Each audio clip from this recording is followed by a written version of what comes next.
and welcome to Victory in My Scars, where our scars becomes our story to tell that gives hope, healing, restoration, and even breakthrough to those who are still going through the journey of healing. Welcome to Victory once more, ladies and gentlemen. And on today's show, we have a wonderful guest by the name of Mr. Frans van Stonner, who's going to take us through his journey that brought about his scars, and now we believe that he has victory. But before I ask him to introduce himself, I just want you to sit back, relax, take that sip of your favorite drink right now, because it's going to be an interesting episode today with the man of God, Mr. Frans van Stonner.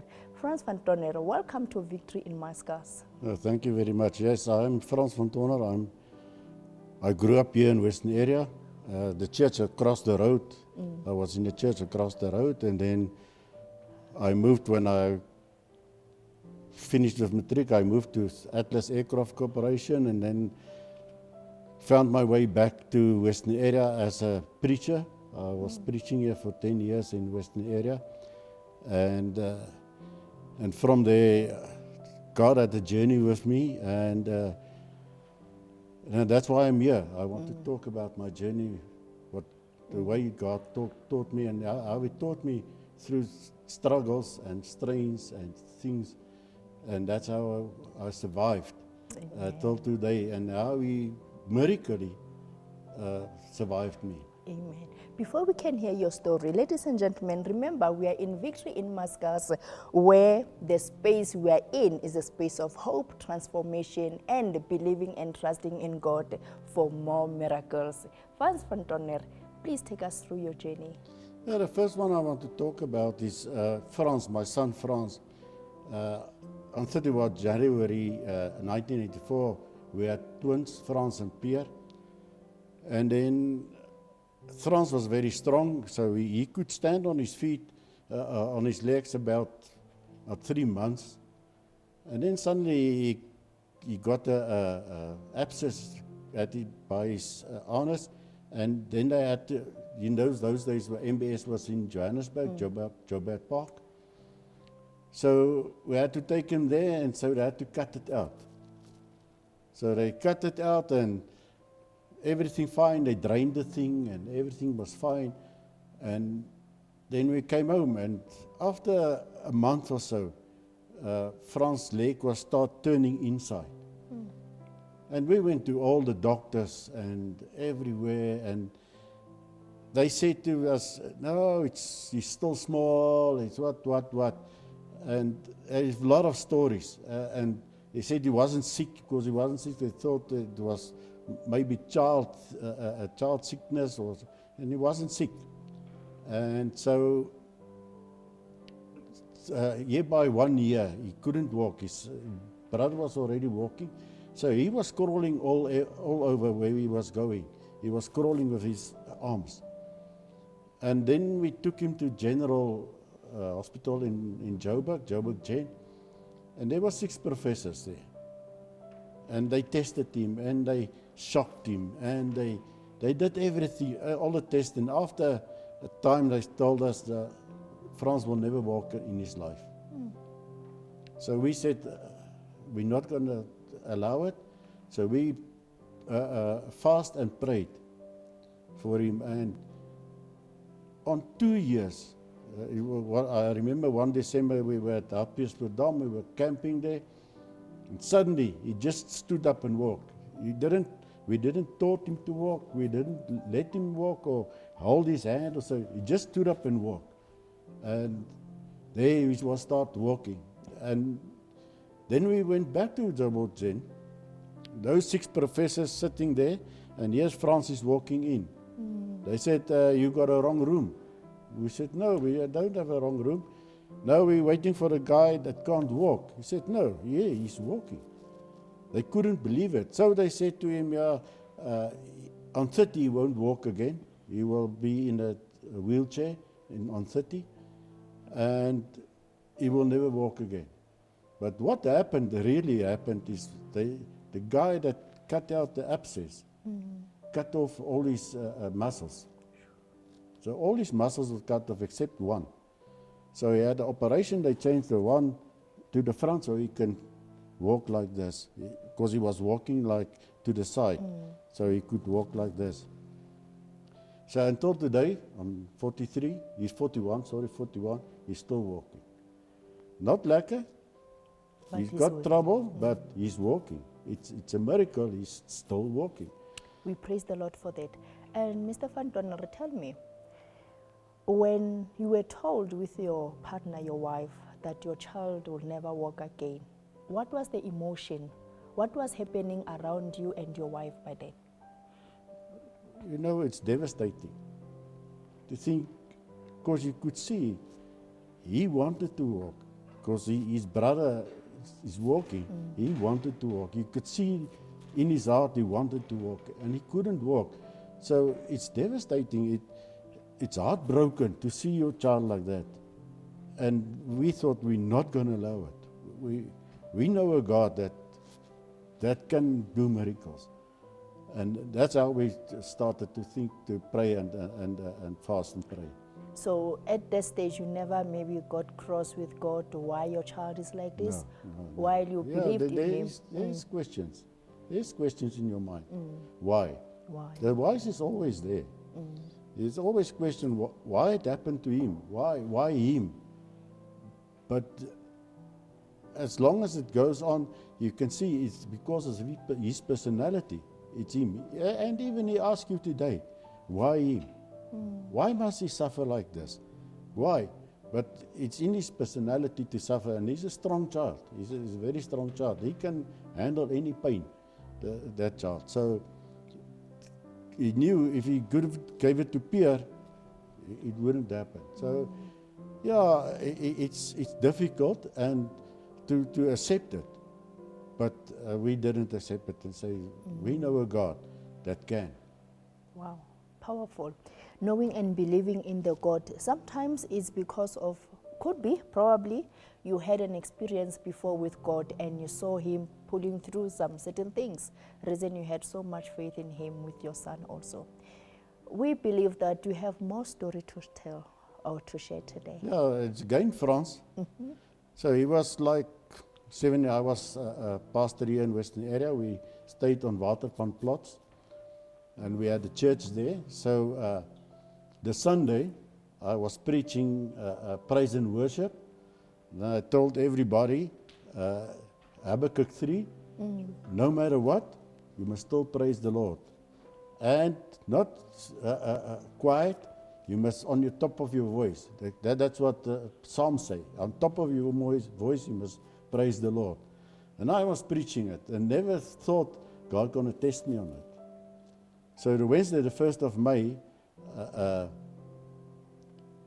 France, my wife bought darts. You know this hardboard darts for my niece, son. And on the plot there was a wall, a precast wall 6 feet high. So they were bored with playing the darts on because we said you don't hang up the dart because now the dart's going to fall in someone's eye. So they were playing it and it was boring for them. So what they did, they threw the darts over the wall for each other. And I was busy preparing for prayer meeting. And I was sitting, I just heard a scream. And I ran out. As I ran out, my brother-in-law was coming with Franz in his arm.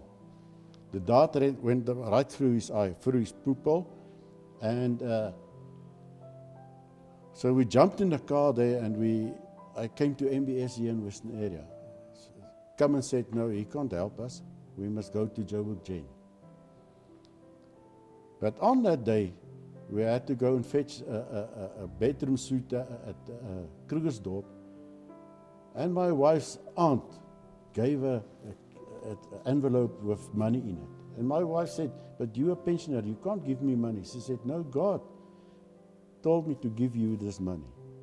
She said, but I can't take it. She said, you take it, you're going to need it. So eventually we came back and I was preparing and then they went to town.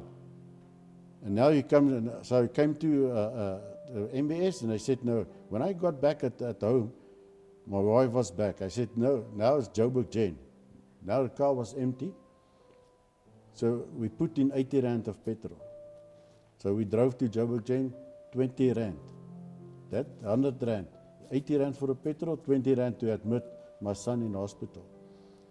So there was a Professor Kruger there, but he wasn't on that day. So it was like 7 o'clock when we got there. So they did sonars, and so when they did the sonar, they saw the dart went right through the eye and pinched the corn at the back of your eye. So that is the lens that you can see. That's how you see because of that. So in the morning, I think it was early in the morning, the guy came, the Kruger, the professor, and he checked and he took him to operating, and then they said they just closed the eye, they stitched the eye, and then they injected with antibiotics because he said that the dart was very dirty. They can't do anything now. So they pushed him there in a room there, and in the room was a Indian guy with my son. My wife was sitting in the waiting room, and I put my hand on my son's eye, and God told me, "Now what are you doing?" I said, "What do you mean?" He said, "You said praise me in what circumstances? Doesn't matter what circumstances, you must praise me." So I asked him, "Yeah?" He said, "Yes, yeah." You said any place. You preached it. So in any place you must praise me. So I start to sing, it's Afrikaans, Kom oor Skepper Gees, lewendmakend Gees. So I was singing it very low voice. And then he said, "What are you doing?"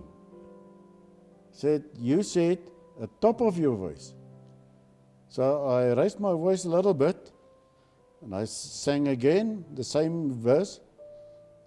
And he said, "What are you doing? You're not praising me." And then I sang at the top of my voice. Even my wife ran in the room and said, "What are you doing?" I said, "I'm praising the Lord for the circumstances we are in." And actually then we went home. He had this patch on his eye, so he couldn't see. And after a week, we had to go back. So we went back. So what they did, they took out the eye, then they laser stitched the corn at the back. So they put the eye back, and then after I think it's 3 weeks, we went back. So they took off the patch, and they asked him, "Frans, can you see?" He said, "Yes." That professor said, "Impossible, impossible." So he sent him for test. He came back, he can see. He said, no, impossible. He sent him back for another test by somebody else. He said, "Can you see?" The test came back, he can see. So I went to him and said, "Frans, can you see?" He said, "Yes, Dad, I can see. If I look straight, I see green. But if I look in the corner of my eye, I see clearly." I said, "Yo,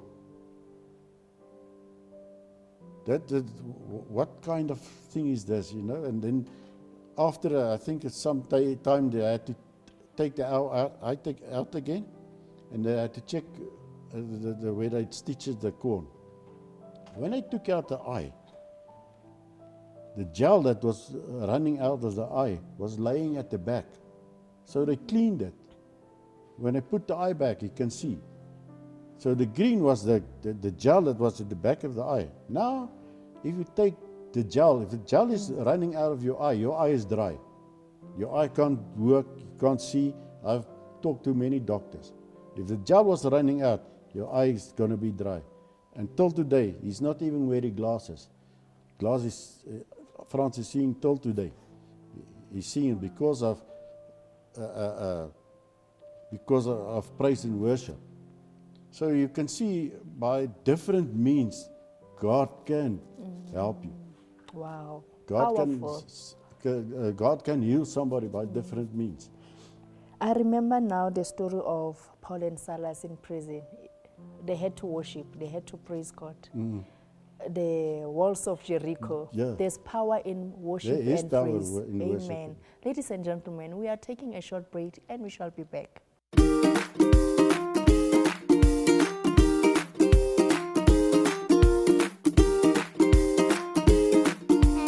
everybody, my name is Charlotte and I like watching Little Tots.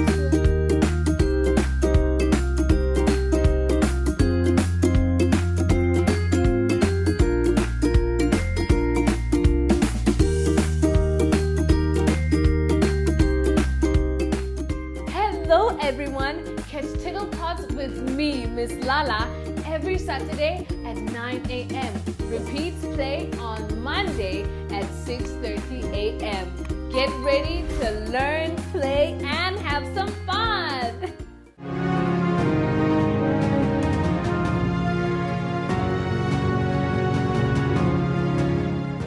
Whose story do you believe? Doctor's story or God's report? So, friends, I believe it's your faith that made you to keep on pushing and believing that with God all things are possible. Because many times the doctors told you another story, another report, but you believed in the report of God about your son. Powerful. Thank you. Because you know, if you go and see France now, with that leg, he was always the best cricketer, the best bowler. He was those days West Transvaal tennis player of the year with that leg. And with that leg, he got 7 gold medals for swimming in the paraplegic essays. 7 gold medals for swimming, 5 bronze medals for shot put and for javelin and for discus, and also 5 silver medals for forehand. So you can see if God do a miracle, he do it properly. Oh, praise God. Continue with your story. Yeah, my next story is my wife. I was working in Messina, and I worked 14/7. So my wife was alone at home always. And one day she saw something on her arm, like patches on her arm, on her skin. So she went to a dermatologist, and the dermatologist checked. He said, "There's nothing wrong with your skin." And he said to a hematologist, and the hematologist checked and said she contracted lymphoma, cancer. So they said to her, "Okay, we're gonna give you chemo." But the first day she went for chemo was that she passed out because the chemo was too strong. So they took her about 3/4 to revive her. So they said they nearly lost her. But in any case, so they revived her, and the second time she had to go for chemo. She had to go for 9 chemo sessions. So the second one she went, they induced it in the hospital. Slowly, milliliters by milliliters by milliliters, they induced it. So she was doing fine, and then the third time she just went to the consulting rooms itself. And now every time you go there, they take blood samples and they see how you progress on the chemo. Now the 4th time she went, and when she got to, they took the blood samples and they induced the chemo. And after the chemo, the doctor called and said, "You're not necessary to come anymore. You are healed. You're in a remission." While she had to have 9 sessions. So actually on the 3rd session, she was already healed. So they told her, the lymphoma you have We never saw a lymphoma like that. We didn't know what to give you. So they were talking to a pathologist and they checked what they can work. So they had to make a mix of chemo so they could, for her lymphoma. So after, so she said she was, they tested her and see if this chemo is going to work. And so it worked. So the miracle is in that the day she walked in, it was an Indian hematologist. She told her, you may be going to do the work, but God is going to heal me. So God gave them the wisdom. So that's where the miracle is. The miracle is God gave them the wisdom to construct that chemo. And that's where the healing is, or where the miracle was. Until today, she's 8 years in remission, and it's just getting better and better and better and better. Wow.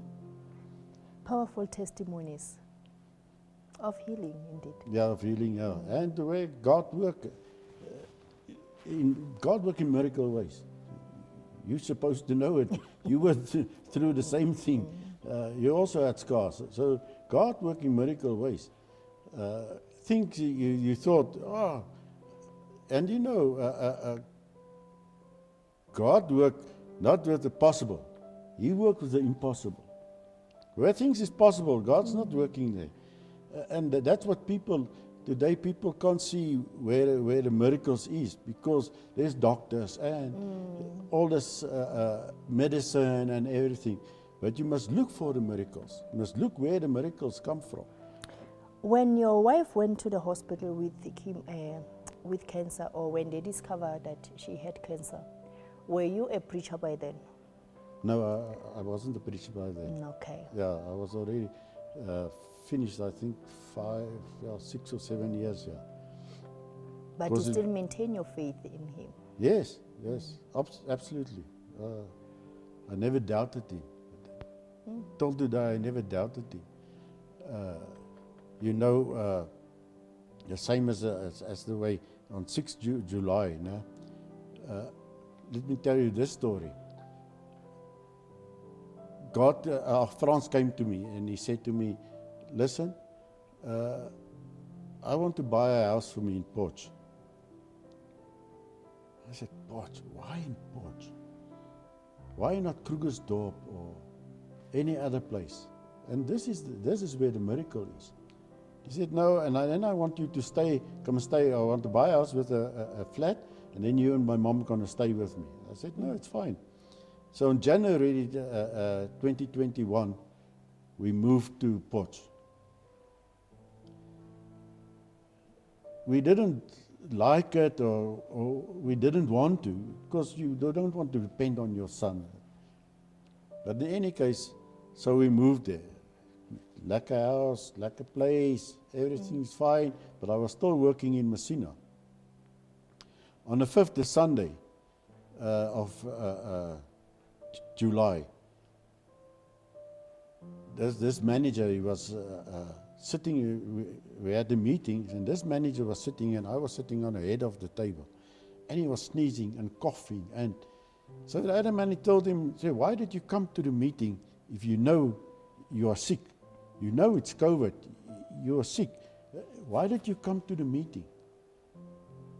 So he stood up and went away. And I was sitting, he was coughing over me and sneezing over me and everything. And hereby the 6th of July, I had to come home that day. I felt I wasn't feeling lekker. And one GS, he told me, I said, Oom, you're not looking lekker. I said, I'm not feeling lekker. He said, go test yourself for COVID. So I went to the station, I tested myself for COVID, and there I've contracted COVID. So everybody got COVID. My wife had COVID, my daughter had COVID, my brother-in-law, everybody had COVID. But it was like a sneeze or a cough, or it's not very bad COVID. So they sent me to Messina because they, at the quarantine there, the whole Messina hotel, they took and they quarantined everybody there. So when I got there, they didn't have place there. So they sent me to a lodge. So I was staying at the lodge. The first 3 days, yeah, that's lekker. I get paid. It's lekker here in the lodge. Nice food. And everything was fine. That Saturday, I was nuanced and I keep on vomiting. I couldn't eat. Even the pills, if I drink the pills, I keep on vomiting. The Sunday, my sister-in-law WhatsApped me. She said, "How are you?" I said, "It feels like 2 trains is over me. I'm not feeling very well. I'm feeling not very well. I can't even lift my head from the cushion." So she phoned my daughter. She said to my daughter, "You must get your father in a hospital. He's very sick. He tells you people when you phone him, he's not sick. I'm telling you, he's very sick." So the Monday, I phoned the doctor. I told the doctor, "I'm sick. I keep on vomiting." And so she just sent me some pills. It was a woman doctor. She just sent me pills and with a nurse. That Tuesday, I couldn't walk. I was sick. So my son and daughter, they decided, no, they're going to come and fetch me in Messina. So they phoned the doctor at the mine. And the mine doctor told her, "Okay, if you think you can look after him better than us, take him, come and take him." So the Wednesday morning, but that afternoon, suddenly, here's a doctor. So he checked me, checked my vitals and everything. He said, "Not very good. Tomorrow morning I'm here again." 6 o'clock that morning he's there. Yeah, suddenly it's drips and everything. I said, "Why the drips?" He said, No, you're sick. We're going to see if we can't find a place for you, a hospital, a bed for you in a hospital here somewhere close. So they phoned Messina Hospital, nothing. Louis Trichardt, no bed. Polokwane, nothing. Pretoria, nothing. Krugersdorp, nothing. Randfontein, nothing. You know where they found a bed? And here's the miracle. Potch. Where did I move to? Potch. So they found a bed in Potch. So my daughter and son, they were already on their way. They were in Pretoria already. Then the doctor phoned and said, "Now I'm going to send you in with ambulance." So there was 3 ambulances. The helicopter would have picked me up in Louis Trichardt because he couldn't land in Messina. So they sent me with the ambulance to Louis Trichardt, but they checking my vitals. So this guy was saying, "No, he's doing fine. The guy is doing fine." So they transport me from one ambulance to another ambulance. That ambulance took me to Montana Hospital. And there they loaded me to another ambulance, and that ambulance brought me here to Messina.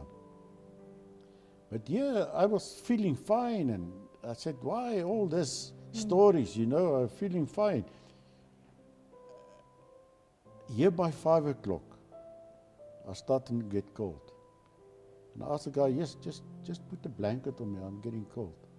Here by 6 o'clock, I was shivering so that the whole ambulance was rattling to the way I shivered.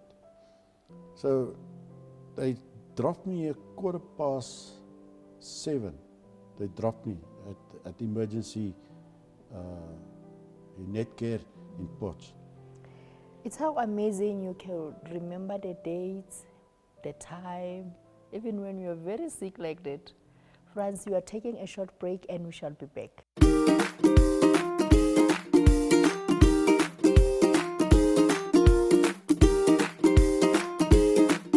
Hello everybody, my name is Charlotte and I like watching Little Tots.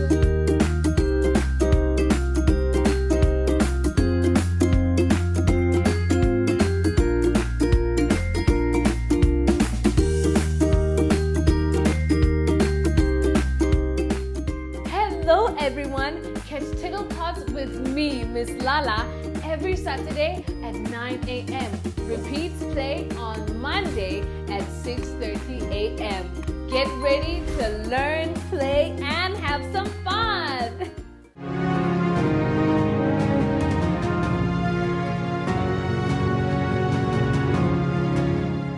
Welcome back to Victory in Muscats. I'm still with Frans van Stonner, and he was taking us through his story when he had a COVID. Okay, when we arrived at the hospital, it took about, say, 2 hours to stabilize me. But while I was lying there came a doctor, Dr. David Masuku. So he asked me, "Sir, do you smoke?" I said, "No, I never smoked in my life." He said, "Then I'm going to do everything I can to help you through this COVID." So it took hours to stabilize me, and then they put me in a private room. So what happened there, every morning at 1:30, they will come and take my vitals. 3:30, 2:30, they will come and draw some blood. Every day. And I asked them to close the door because I don't want to hear all the sounds in the hospital. If they push open the door, I'm awake. Then I know. Because when they come take the blood, they ask you, "Mr. van Tonner?" Say, "Yes, ID." Then I had to say my ID. Because they know, okay, I'm by the right person. Right. So every day they did it. And I was lying there for a week and a half. That Thursday, that Dr. Masuku came and told me, he said, "Listen, tomorrow you're going home." I said, "Choo, hippie pura, I'm going home." He said, "But you must have an oxygen machine at home before I can release you from hospital." So he ordered the oxygen machine. And now that Friday, I'm like every 5 minutes. "Where's the machine? Is the machine already there?" "No, nothing." "Is the machine already there?" "No, nothing." "Machine already." So yeah, by late at night, my wife phones and said the doctor wrote in the wrong number. It said, wrote 9-liter machine, and you only get a 6-liter machine. So they can't deliver the thing because it's wrong. They can't deliver a 9-liter machine because there isn't a 9-liter machine. There's only a 6-liter machine. So I said, another night in the hospital. Yes, another night in the hospital. So that night, I didn't hear them. That was actually Saturday morning, 1:30 that Saturday morning. I didn't hear. You know, when you run with that checker trolley, that cast wheel is. I only had here down the hall. I said, "Where are you taking me?" They say, "ICU." I say, "For what?" "No, you must go ICU." But that's all I know. And then in ICU, they had a big syringe like this. They tried to push in coffee in my throat. I said, "Yeah." She said, "I just hear, Meneer van Tonner, swallow, swallow, swallow." That's all I had. And then they said to me, they're going to put in a catheter. I said, "Yes, it's fine. You know, to put a catheter in a man, it's not a like a story. It's a sore thing."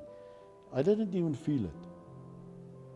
I wake up and I ask him, like, "You finished with it?" They said, "Yes, I'm finished." I said, "When did you?" She said, "Long ago." So I only wake up that morning about 10, 10:30. I woke up and I revived there. I said, there's a woman standing here watching me like this. I said, "What are you doing?" "No, I'm watching you." I said, "Sure." So I was lying in this cubicle and I could see the door. But in any case, then I was lying there the Saturday and I had this big mask. They strap it around your face. Then it's got a 3/4 inch. Then they force the air in your lungs with a machine. so my mouth was standing like this. You can't breathe because they're forcing. But this thing was hitting my nose, and I was complaining about it. Then I brought another machine along this side, but it's a new machine. Nobody knows this machine. And I tried to assemble there, but they couldn't get it assembled. So they left it there and they put this mask back. That Sunday morning, they said, your wife is going to visit you. Hey, but it's COVID. How can my wife come and visit me? So my wife come and visit me, and she sit there. They told her only for half an hour. I said, no, you're not leaving. There's no way you're leaving. I think that she was there for an hour and a half. When she wanted to go, I grabbed her hand and I said, no, you're not going.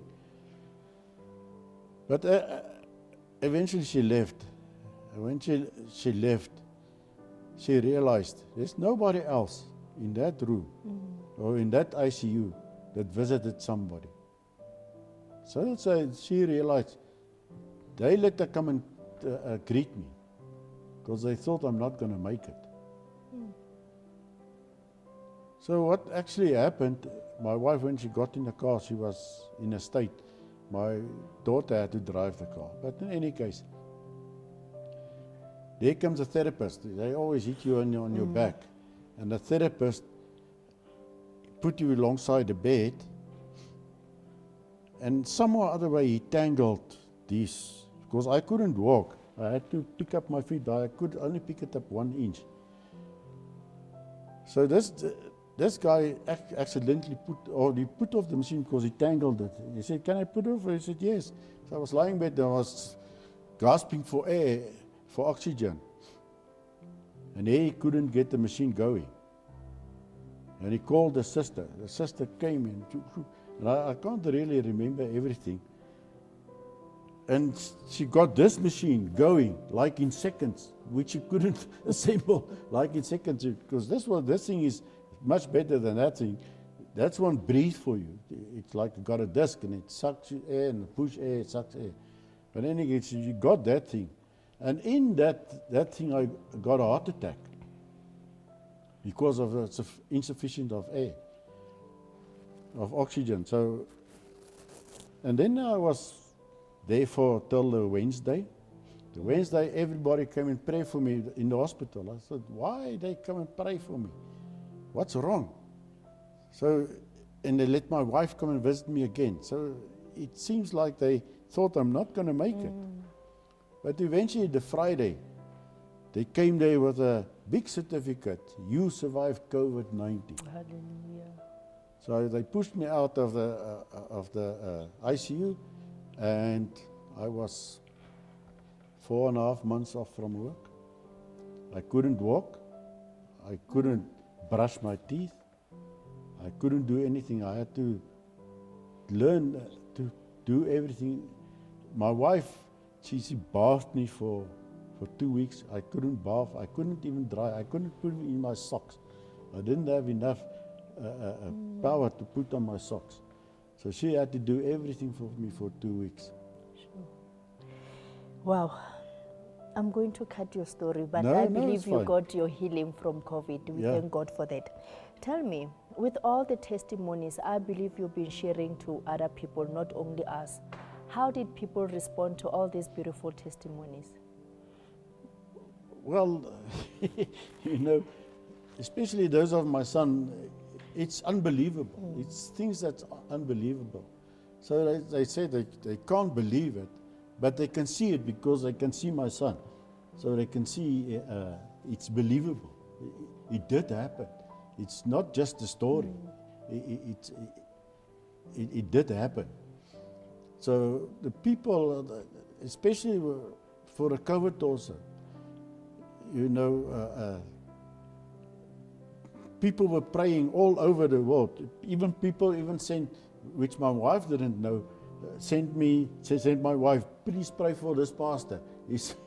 But they didn't know well, it was my wife. But people accept it, and I see it as a miracle. Amen. because it was miracles. And what will you say to people who are still believing God for miracle or healing, for that matter? Well, just believe. It's just believe. He works in wondrous ways, in different ways. It's not working. It's not going to do the same for you as for me.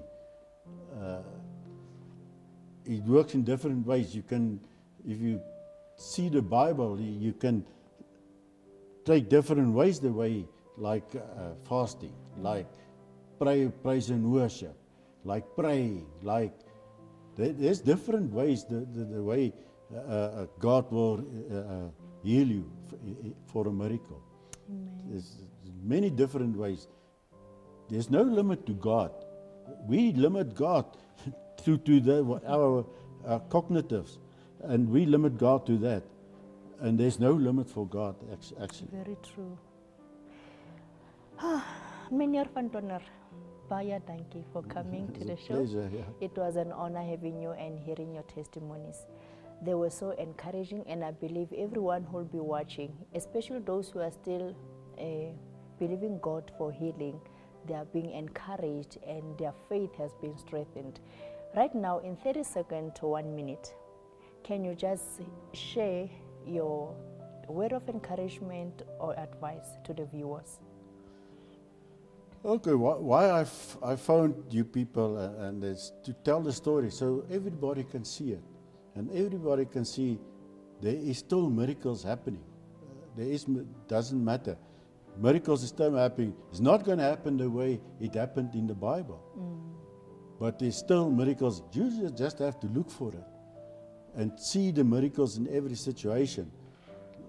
Like we're moving to porch, like different small things, and there's still miracles in it. And that's why I'm here, to tell my story so people can believe in miracles and still believe that God is alive, that He stood up, He risen to the, and He's a living, He's alive. Now, nearly I'm You can preach. I'm preaching. It's okay. Nearly I'm preaching, but yeah, He's alive. You can feel it, you can touch it, you can, yes, He's alive. And what He did for me, He can do for you. That's powerful. He can do for whoever. Doesn't matter how you are, who you are, black, pink, yellow, red, what, it doesn't matter. God is there. He died on the cross for our salvation and for our healing. Hallelujah. Praise God. Ladies and gentlemen, we heard from Frans Van Tonner, where he's encouraging us to continue to believing in God. Remember when he went to the grave of Lazarus, he said, when they say, but he has been here for 4 days, he said, only if you believe, only if we believe that God is alive, God is faithful, God is still there, and His business is still a business of healing and restoring people's health and all. So I hope you're being encouraged and keep on believing and trusting in the power of God, power of the cross, and power of His resurrection. From us here, we want to say thank you so much for taking your time. Hope to see you next time. Peace.